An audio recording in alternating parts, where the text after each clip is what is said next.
বাংলাদেশের সাবেক প্রধানমন্ত্রী শেখ হাসিনার অনুপস্থিতিতে চলছে তার বিচার। আদালত তার স্টেট ডিফেন্স হিসেবে নিয়োগ দিয়েছেন আইনজীবী।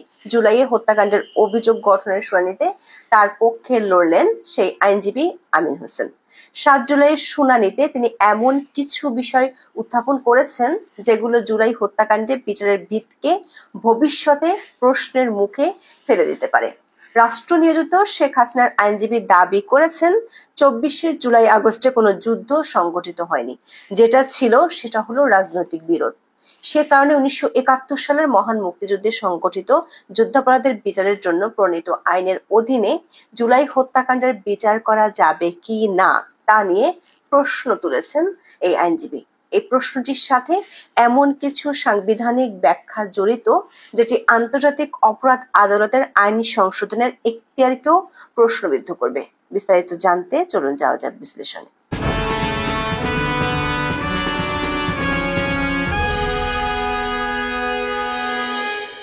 1971 সালে মুক্তিযুদ্ধের সময় সংগঠিত যুদ্ধাপরাধ ও মানবতা বিরোধী অপরাধের বিচারের জন্য আন্তর্জাতিক অপরাধ ট্রাইব্যুনাল গঠিত হয়েছিল। 2010 সালে এই ট্রাইব্যুনাল গঠন করেছিল আওয়ামী লীগ সরকার। 2024 সালের 5ই আগস্ট আওয়ামী লীগ সরকারের পতনের পর এই ট্রাইব্যুনালে শেখ হাসিনা এবং তার সহযোগীদের বিচারের উদ্যোগ নেয় অন্তর্বর্তী সরকার। সেজন্য আইনটি কয়েক দফা সংশোধন করা হয়। ট্রাইব্যুনালে শেখ হাসিনার পাশাপাশি তার সরকারের স্বরাষ্ট্রমন্ত্রী আসাদুজ্জামান খান কামাল এবং আইজিপির দায়িত্বে থাকা চৌধুরী আব্দুল্লাহ আল মামুনকে আসামি করে একটি মামলার অভিযোগ গঠনের শুনানি হয় 7 জুলাই। গত 1 জুন তাদের বিরুদ্ধে অভিযোগ আমলে নিয়ে শেখ হাসিনা ও আসাদুজ্জামান খান কামালের বিরুদ্ধে নতুন করে গ্রেপ্তারি পরোয়ানা জারি করা হয়। এর আগে 12ই মে মানবতা বিরোধী অপরাধের 5টি অভিযোগ এনে এ মামলার প্রতিবেদন জমা দিয়েছিল ট্রাইব্যুনালের তদন্ত সংস্থা। সেখানে শেখ হাসিনাকে জুলাই আগস্টের নৃশংসতার মাস্টারমাইন্ড, হুকুমদাতা ও সুপেরিয়র কমান্ডার হিসেবে বর্ণনা করা হয়। ওই দিন ট্রাইব্যুনালের চিফ প্রসিকিউটর মোহাম্মদ তাজুল ইসলাম সংবাদ সম্মেলনে জানিয়েছিলেন, শেখ হাসিনার বিরুদ্ধে তদন্ত প্রতিবেদনে 5টি অভিযোগ আনা হয়েছে। এর মধ্যে প্রথম অভিযোগটি হলো শেখ হাসিনার বিরুদ্ধে মানবতা বিরোধী অপরাধে উস্কানি ও প্ররোচনা দেওয়ার অভিযোগ। তাজুল ইসলাম বলেছিলেন, 14 জুলাই প্রেস কনফারেন্সে আন্দোলনরত শিক্ষার্থীদের রাজাকারের বাচ্চা, রাজাকারের নাতিপুতি বলেছিলেন শেখ হাসিনা। বলার মধ্য দিয়ে তাদের বিরুদ্ধে রাষ্ট্রীয় বাহিনীগুলোকে লেলিয়ে দেওয়া হয়েছিল। পাশাপাশি আওয়ামী লীগ, যুবলীগ, ছাত্রলীগ ও সহযোগী বাহিনীর অক্সিলারি ফোর্স হিসেবে অস্ত্রশস্ত্র নিয়ে আন্দোলনকারীদের উপর ঝাঁপিয়ে পড়ে হত্যা করে, আহত করে এবং অন্যান্য মানবতা বিরোধী অপরাধ করে। শুনানিতে রাষ্ট্র নিযুক্ত আইনজীবী আমির হোসেন বলেন, 1971 সালে মুক্তিযুদ্ধের সময় 30 লাখ বাংলাদেশিকে হত্যা ও 2 লাখ মা বোনের ইজ্জত নষ্ট করা হয়েছিল। সে সময় সংগঠিত মানবতা বিরোধী অপরাধের বিচারের জন্য এই আন্তর্জাতিক অপরাধ ট্রাইব্যুনাল আইন করা হয়েছে। 2024 সালে দেশে কোনো যুদ্ধ হয়নি, এমন আন্দোলন আরো হয়েছে। তাই এ আইনে জুলাইয়ের মতো ঘটনার বিচার করা যায় না। দর্শক, 1973 সালের আইনটিতে 19টি ধারায় সংশোধনী এনে সরকার 2024 সালের 24শে নভেম্বর এ সংক্রান্ত অধ্যাদেশ জারি করে। 1973 সালের আইনটি করা হয়েছিল 71-এর স্বাধীনতা যুদ্ধের সময় সংগঠিত অপরাধগুলোর বিচারের জন্য। রোম সংবিধি সহ আন্তর্জাতিক আইনগুলোর বিধান অনুযায়ী এ ধরনের আইনের জন্য শর্ত হলো অবশ্যই যুদ্ধ সংগঠিত হবে।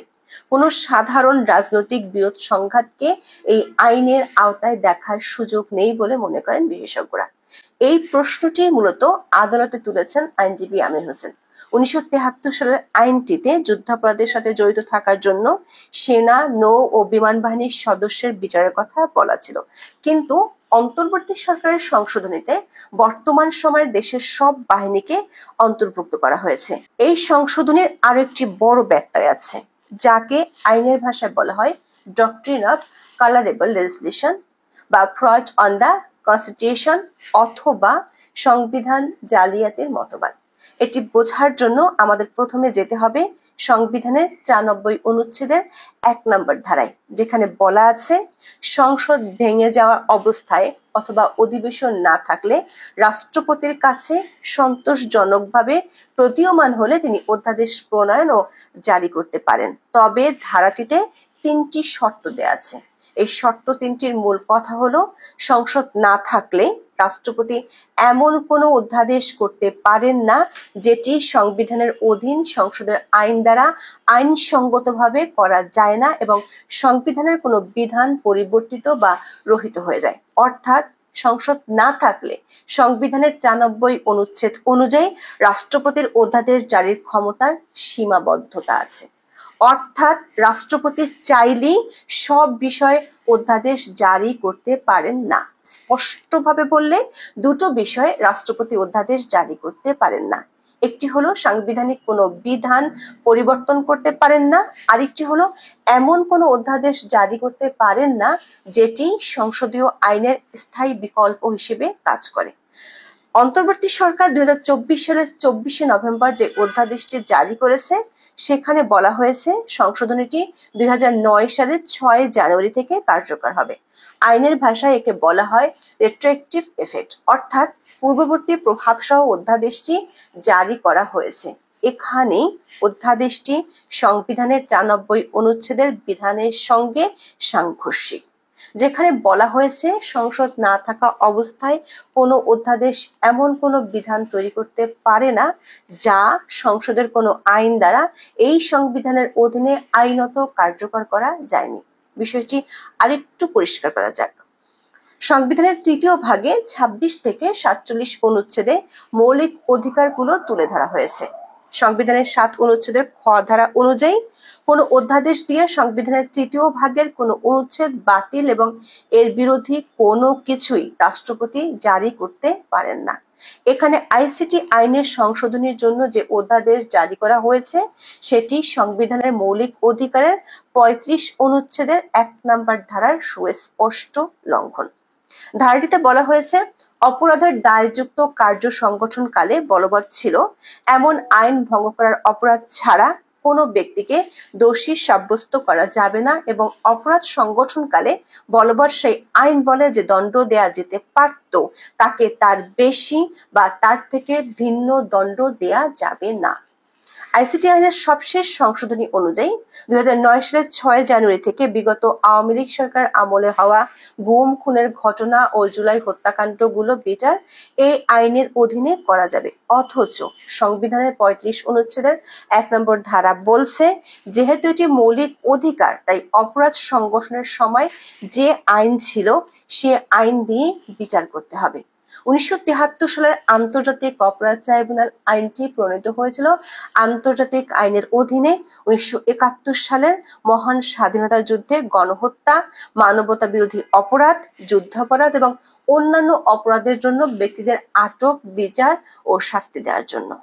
ফলে আইনজীবী আমির হোসেন জুলাই আন্দোলনের সময় যুদ্ধ সংগঠিত হয়নি বলে যুদ্ধাপরাধের বিচারের জন্য প্রণীত আইনে ওই সময়ের অপরাধগুলো ওই আইনের অধীনে বিচার করা যাবে না বলে যে প্রশ্ন তুলেছেন সেটি শুরু হওয়া খুব জরুরি বলে মনে করে অনেক আইনজীবী। বিশেষ করে ভবিষ্যতে জুলাই হত্যাকাণ্ডের বিচার কাজ নিয়ে এটি অনেক বড় প্রশ্ন সবার সামনে রেখে দিবে। জনাব আমির হোসেন দাবি করেছেন শেখ হাসিনা ও আসাদুজ্জামান খানের বিরুদ্ধে আনা অভিযোগ রাজনৈতিক উদ্দেশ্য প্রণোদিত। এই প্রশ্নটিও তখন অমীমাংসিতই থেকে যাবে। আমির হোসেন শেখ হাসিনার বিরুদ্ধে আনা আরেকটি অভিযোগ নিয়ে আদালতে প্রশ্ন তুলেছেন। রাষ্ট্রপক্ষের আইনজীবীরা শেখ হাসিনার বিরুদ্ধে সেতু ভবন, মেট্রো রেল ভাঙচুর ও পুড়িয়ে দেওয়ার অভিযোগ দাখিল করেছেন। আমির হোসেন দাবি করেছেন শেখ হাসিনার বিরুদ্ধে ষড়যন্ত্রমূলক এসব অভিযোগের ঘটনায় প্রসিকিউশন ডকুমেন্টারি এভিডেন্স আনতে পারেনি। অথচ এর আগে এক টেলিভিশন চ্যানেলের টক শোতে একজন সমন্বয়ক প্রকাশ্যে বলেছিলেন মেট্রো রেলে আগুন না দিলে এই আন্দোলন সফল হতো না। আবার শেখ হাসিনার বিরুদ্ধে এমন কিছু অভিযোগ আনা হয়েছে যখন তিনি ঘটনার সময় দেশেই ছিলেন না, যেমন 13ই জুলাই পর্যন্ত শেখ হাসিনা চীন সফরে ছিলেন। প্রসিকিউশন ও তদন্তের দুর্বলতার আরেকটি পয়েন্ট তুলে ধরেছেন আইনজীবী আমির হোসেন।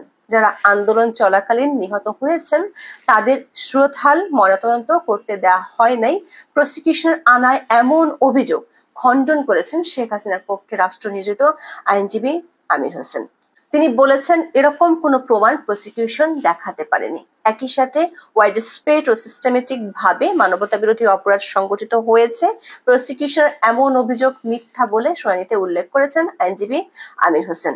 এই প্রশ্ন উঠছে কারণ সরকারি দলিল বা গেজেট বলছে জুলাই নিহত হয়েছে 834 জন, অথচ আদালতে প্রসিকিউশন বলছে 1400 জন মারা গেছে। এমনকি জাতিসংঘের যে তদন্ত প্রতিবেদন সেখানেও 5ই আগস্ট পর্যন্ত 1400 জনের মারা যাওয়ার সংখ্যা নেই। তাদের মতে 15ই আগস্ট পর্যন্ত 1400 জন মারা যেতে পারে। তবে আমির হোসেনের শুনানির পর চিফ প্রসিকিউটর তাজুল ইসলাম তার যুক্তিকে ফ্ল্যাট ডিনায়াল বলে উল্লেখ করেছেন। আদালতে শুনানির পরে সংবাদ সম্মেলনে প্রসিকিউশন বলছে অভিযোগ গঠনের পরে আনুষ্ঠানিক বিচার শুরু হলে তাদের আনা অভিযোগ সত্য নাকি মিথ্যা তা প্রমাণিত হবে। দর্শক, অভিযোগ যদি মিথ্যাই হয় তাহলে অভিযোগ তো টিকবে না, আর অভিযোগ যদি না টিকে তাহলে সেটি অভিযোগ গঠন হয় কিভাবে? অভিযোগের ভিত্তি যদি না থাকে তাহলে আনুষ্ঠানিক বিচার শুরু হবে কিভাবে? তারও আগে জুলাই হত্যাকাণ্ডগুলোর স্বচ্ছ বিচারের জন্য গুরুত্বপূর্ণ হলো এই বিচারের সাথে জড়িত আইনি ও সাংবিধানিক জটিলতার প্রশ্নগুলোর শুরু হওয়া। ট্রাইব্যুনাল আগামী 10ই জুলাই অভিযোগ গঠনের আদেশের দিন ঠিক করেছেন। হয়তো সেদিন আদালত এ ব্যাপারে ব্যাখ্যা দিবেন। গত 19শে জুন আদালত অবমাননার মামলায় সাবেক প্রধানমন্ত্রী শেখ হাসিনা ও ছাত্রলীগ নেতা শাকিল আলম বুলবুলের বিরুদ্ধে আদালত অবমাননার মামলা পরিচালনার জন্য আইনজীবী আমিনুল গনি টিটুকে স্টেট ডিফেন্স কাউন্সিল হিসেবে নিয়োগ দেওয়া হয়েছিল। তবে তিনি ছিলেন শেখ হাসিনার ঘোরতর শত্রু। 10 মাস আগেই তিনি শেখ হাসিনার ফাঁসি চেয়ে ফেসবুকে স্ট্যাটাস দিয়েছিলেন। এমন বিতর্কের পর 25শে জুন আন্তর্জাতিক অপরাধ ট্রাইব্যুনাল তাকে প্রত্যাহার করেন। ওই দিনই নতুন আইনজীবী নিয়োগ দেওয়া হয় আইনজীবী আমির হোসেনকে। এখন এ পর্যন্ত। সবাই ভালো থাকুন, সুস্থ থাকুন, নিরাপদে থাকুন। দেখা হবে আগামী পর্বে। হাসছেন শেখ হাসিনা। যে শক্তি বঙ্গবন্ধুর ছবি ও ভাস্কর্য ভেঙেছে সেই শক্তিকেও দেখা গেল জিয়াউর রহমানকে অবমাননা করছে, কুৎসিত ভাষায় স্লোগান দিচ্ছে। কারা মানল ব্যবসায়ী সোহাগকে? যে কোনো বিবেচনায় এটা নির্মম, নিষ্ঠুর। ঘুঁটি কোথায় বসে সাজানো হয়েছিল তা নিয়ে রীতিমতো গবেষণা চলছে। এটা কি নিছক হত্যাকাণ্ড নাকি রাজনীতির কোনো খেলার অংশ? সময়ই বলে দেবে। তবে ক্রমেই খোলাসা হচ্ছে বিএনপিকে কোণঠাসা করতেই এটা যে পরিকল্পিত খেলা এখন তা স্পষ্ট। এখানে বিএনপির দায় আছে। 5 অগাস্টের পরে দরজা খুলে দিয়েছিল, ময়লা আবর্জনায় ডুবে গেছে দলটি। কে জানে কার কি উদ্দেশ্য? বিএনপি নেতারা সংখ্যা দেখছেন, মানুষ দেখেননি। বলছি ত্যাগী আর সৎ মানুষের কথা। চাঁদাবাজ আর দখলবাজের দৈরাত্য দেখে অনেকেই সতর্ক করেছিলেন। বিএনপির নেতারা তেমনটা আমলে নেননি। হাজী সেলিমের ক্যাডার যখন বিএনপির কাফেলায় যোগ দেয় তখন বোঝা উচিত ছিল নিশ্চয়ই এর পেছনে কোনো মতলব আছে। এই সোহাগ ছিল হাজী সেলিমের বিশ্বস্ত ক্যাডার। তাকে পৈশাচিকভাবে হত্যা করে তারই বন্ধুরা, যারা একসঙ্গে চাঁদাবাজের নিশানা উড়িয়েছিল। কারা তাকে হত্যা করলো, কেনই বা করলো? তদন্ত হচ্ছে, ফলাফল হয়তো জানা যাবে না, কারণ এর পেছনে দেশি বিদেশি কালো হাত রয়েছে। অভ্যুত্থানের শক্তিদের ভাগ করা যদি উদ্দেশ্য থাকে তাহলে অতি সহজে হিসাব মেলাতে পারবেন না। প্রাথমিক লক্ষ্য ছিল বিএনপির যে ভাষায় গালিগালাজ করছেন, রাজপথে আওয়াজ তুলছেন, তা রীতিমতো চমকে ওঠার মতো। প্রফেসর ইউনূসের ঐক্যমত্য কমিশনের 12টা যে বেজে গেল, জামায়াত, এনসিপি আর বিএনপি কি একসঙ্গে এক টেবিলে বসবে? বুড়িগঙ্গায় অনেক পানি গড়িয়ে গেছে। সোশ্যাল মিডিয়ার যুগে পরিস্থিতি আরো ঘোলাটে হয়েছে। তৈরি হয়েছে বিস্তর ফারাক। সরকারের ভেতরে সরকার তৎপর হয়েছে। নিউজ সম্পাদক নুরুল কবির উপদেষ্টা রিজওয়ানা হাসানের আনুগত্য নিয়ে প্রশ্ন তুলেছেন। তার অতীত ইতিহাসের দিকে ইঙ্গিত করেছেন। প্রমাণ হয়ে গেছে রিজওয়ানা তার অতীত থেকে বের হতে পারেননি। এতদিন তিনি আসল রূপ আড়াল করে রেখেছিলেন। যাই হোক, উপদেষ্টাদের একাংশ খুশিতে বিগলিত, ক্ষুদ্র একটি অংশ নিজেদের অস্তিত্ব নিয়ে চিন্তিত। প্রফেসর ইউনূস কি করছেন? তিনি একদম চুপচাপ, কোনো কথাই বলছেন না। লন্ডন বৈঠকের মধ্য দিয়ে রাজনীতি গুছিয়ে এনেছিলেন। সহমতকে শ্রদ্ধা আর ভালোবাসায় কাফেলাভুক্ত করেছিলেন। এটা অনেকেই মানতে চাননি। রাজনীতির উপমহাদেশীয় খেলোয়াড়রা গোড়া থেকেই এই ঐক্য ভেঙে দেওয়ার ব্যাপারে ছিল সচেষ্ট। রাজপথে জামায়াত আর এনসিপির প্রতিক্রিয়া দেখে অনেকের মধ্যেই সেদিন সংশয় তৈরি হয়েছিল, বদলে গিয়েছিল রাজনীতির ভাষা। তারা সুযোগ খুঁজেছিল এই সমঝোতা ভেঙে দেওয়ার। সুযোগ তৈরি হলো, বলা বলি হচ্ছে এটা কোনো গায়েবী সুযোগ নয়, এটি পরিকল্পিত ছকের অংশ মাত্র। খেলা শেষ হয়নি, আরো খেলা আছে। প্রফেসর ইউনূসের মূল লক্ষ্য নির্বাচন, যদিও তার সহকর্মীদের মধ্যে নানা খেলায় ক্ষমতা স্থায়ী করার চেষ্টাও প্রবল। প্রফেসর ডক্টর ইউনূস দেশে বিদেশে যে বহুমুখী সংকটে নিপতিত হয়েছেন এটি সুস্পষ্ট, একদম পরিষ্কার। আমি গতকালকের একটা ভিডিওতে বলেছিলাম যে মার্কিন যুক্তরাষ্ট্র কি প্রফেসর ইউনূসকে পরিত্যক্ত ঘোষণা করে চলে গেল, খানিকটা তেমনটাই। প্রফেসর ইউনূস যত দিন যাচ্ছে সারা পৃথিবী থেকে বিচ্ছিন্ন হয়ে যাচ্ছেন। প্রফেসর ইউনূসকে মার্কিন যুক্তরাষ্ট্র ছেড়ে চলে যাচ্ছে। এদিকে চীনের সাথে অনেক দহরম মনোভবন করবার চেষ্টা, সেটিও বিফলে যাচ্ছে। আজকে ভারতের পররাষ্ট্র মন্ত্রী এস জয়শঙ্কর চীন সফর করছেন। ভারতের সাথে চীনের যে টানাপোড়েন সম্পর্কের সেটি মেরামত করবারই একটি প্রচেষ্টা। এর আগে অজিত দোভাল চীন সফর করেছেন, এর আগে প্রতিরক্ষা মন্ত্রী রাজনাথ সিং চীন সফর করেছেন, আজকে এস জয়শঙ্কর চীন সফর করছেন। সবকিছু মিলিয়ে প্রফেসর ইউনূস এই মুহূর্তে সারা পৃথিবী থেকে এক প্রকার বিচ্ছিন্ন হয়ে গেছেন। আর বাংলাদেশে তার যে গ্রহণযোগ্যতা যতটুকু ছিল, জনপ্রিয়তা যতটুকু ছিল, এই মুহূর্তে শূন্যের কোঠায়। এই মুহূর্তে এখন একটা হ্যাঁ না ভোট দিয়ে দেখুন যে প্রফেসর ইউনূসকে চাই না, এক বাক্যে মানুষ বলবে। প্রফেসর ইউনূসের অবস্থাটা কিন্তু এইরকমই। মানব জমিনের রাজনৈতিক ভাষ্য এটি বলছে যে মাঝপথে হোঁচট খাবে। মাঝপথে হোঁচট খাবে বলতে কোনটি? ডক্টর মোহাম্মদ ইউনূসের সরকার মাঝপথে হোঁচট খাবে, বা ডক্টর মোহাম্মদ ইউনূস নির্বাচন পর্যন্ত যেতে পারবে কিনা সে ব্যাপারে যথেষ্ট সন্দেহ, সংশয় শুধু দেশে না বিদেশেও দেখা দিয়েছে। এখন সবকিছু মিলিয়ে এটি বলেই শেষ করতে চাই যে সংকটে বাংলাদেশ, ইউনূস কি করবেন, ইউনূস কি করবেন, কি করাটা আসলে ধীরে ধীরে তার হাত থেকে অনেক দূরে, হাত ছাড়া হয়ে যাচ্ছে, করণীয় যেন নেই হয়ে যাচ্ছে।